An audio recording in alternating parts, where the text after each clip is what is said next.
Nationalist Congress ജില്ലാ കമ്മിറ്റിയുടെ ആഭിമുഖ്യത്തിൽ വഖഫ് നിയമ ഭേദഗതിയെക്കുറിച്ച് ശനിയാഴ്ച സംവാദം സംഘടിപ്പിക്കുമെന്ന് ഭാരവാഹികൾ അറിയിച്ചു.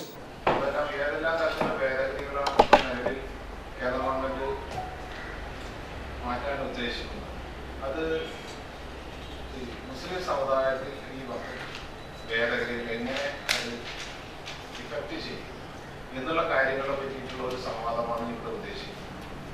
കൂടാതെ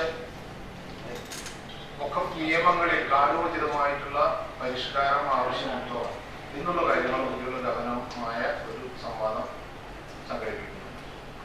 ഇത് Tirur bar association president senior അഡ്വക്കേറ്റുമായ MK മുസഫിക്കാണ് ഈ സംവാദം നയിക്കുന്നത്.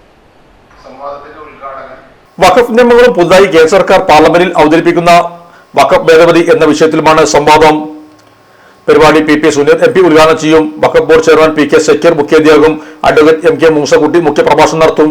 വഖഫ് നിയമങ്ങളിൽ പുതുതായി കേന്ദ്ര ഗവൺമെന്റ് കൊണ്ടുവന്ന ഭേദഗതികൾ ചർച്ച വിഷയമാക്കും. പുതുതായി നിയമം പരിഷ്കരിക്കേണ്ടതുണ്ടോ എന്ന വിഷയം സംവാദത്തിന്റെ മുഖ്യ ഘടകമാണ്. വാക്സമത്തിൽ NCPS ജില്ലാ പ്രസിഡന്റ് KP രാമനാഥൻ, ജില്ലാ secretary Abdul Nasser, national lawyers congress ജില്ലാ പ്രസിഡന്റ് മുസ്തഫ കമാൽ എന്നിവരും സംബന്ധിച്ചു. Sahara golden diamonds, Kottappadi, Malappuram. Phone 9744 912 916.